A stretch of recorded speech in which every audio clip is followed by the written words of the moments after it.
I am going to show you what I'm doing with some of this goldenrod. I had to get some more today. There's been some issues going around here for a while. I don't know if you can see that. It's a little bit further along in the season than I like it to be, but this is all new to me anyway. So what I did, I basically only cut pretty much just the tops, maybe a few leaves. I've shaken them as I was getting them. I'm sort of looking to see if there's bugs and critters. But I'm going to make a goldenrod tincture, which is using fresh, this is not dried, it was fresh cut an hour or so ago, and I'm going to add to it an 80 proof vodka. A lot of people recommend 100 proof. I am poor. At the moment, a few months ago, I could only afford the cheap stuff for cooking and all. But what I'm going to do is I'm going to go through and I'm going to cut some of this just directly into a mason jar. This is a quart size mason jar. Stems even are okay. Those leaves don't look that good, so I'm going to get rid of that. I'm going to cut them in here. Those leaves actually look pretty good. I'm going to pull those off. But I'm going to go through and do this with the whole batch of them. And yeah, sure, I'm going to make a mess while I'm at it. You shouldn't even expect anything different than that. So let me do some of these and get them in here. If it comes down to it, you don't even have to cut them that much. You can just stuff them in. But let me pause it. Okay, now bring you back here a minute.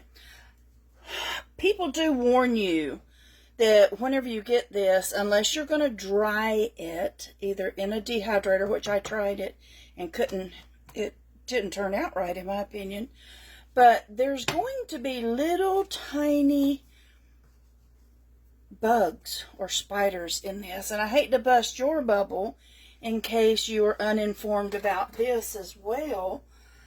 But even whenever you go to Walmart or the grocery store, Aldi's even, Costco even, and get certain foods like rices and things like that, you may not realize that you've got bugs already in them, or at the very least bug larvae. So I'm going to keep putting this in here. You see what I'm doing? Kind of shake it a little bit. Not that that's going to get the little tiny, I don't remember if they're called crab spiders, but it can't really be helped unless you want to go to the, you can wash these off because they get rained on. And then someone said, this is my first time doing this, but someone on YouTube or one of the websites that I looked this up on said you can wash it, but make sure you dry it real good. Spread it out on the table. Well, I'm wanting to go ahead and do this all completely fresh. You see I'm poking that down a little bit. I'm not measuring any of this. And I want to tell you, I've already seen two teeny weeny itty bitty spiders already. I'm poking it down. I've seen some people sort of crush it a little bit. I'm not doing that, although I may wished I had. Sometimes these leaves, if they look nice and green and healthy, I'll go ahead and pull them off and put them in here. But that's about how far I'm going to go with this quart jar. So now what I'm going to do, boy, I made a mess. I've got a little bit left, which I may do some honey infused goldenrod. I waited too late in the year to get more of the leaves because the leaves need to be pretty nice and green and not looking ashy or nasty looking. Anyhow, another story. So now I've got this like 3/4 full, not crammed full, but sort of pressed down full. And now you just pour the vodka. You can, some people even use Everclear, which is a much higher potency vodka.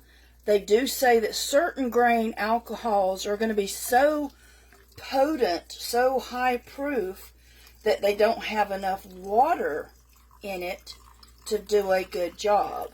So I'm going to pull that right on up, almost to the top. Some people say take it right to the top. Don't leave anything in there.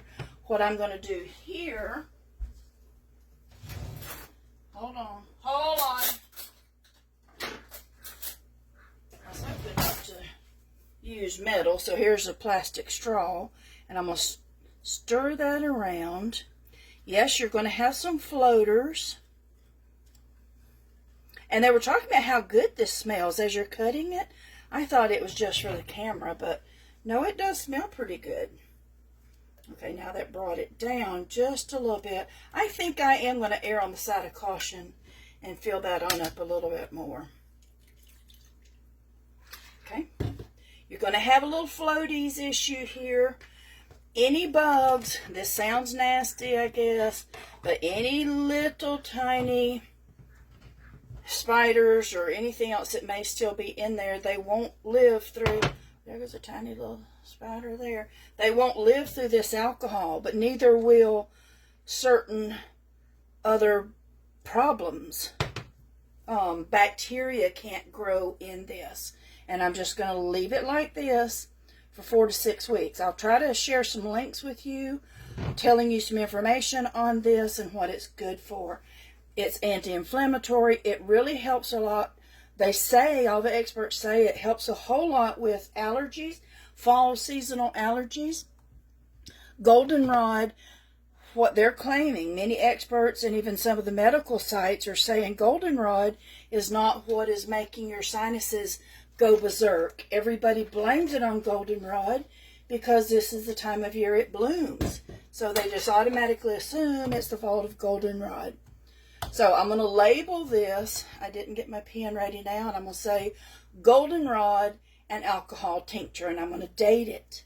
And we'll be checking back on this as it infuses and becomes a medicine.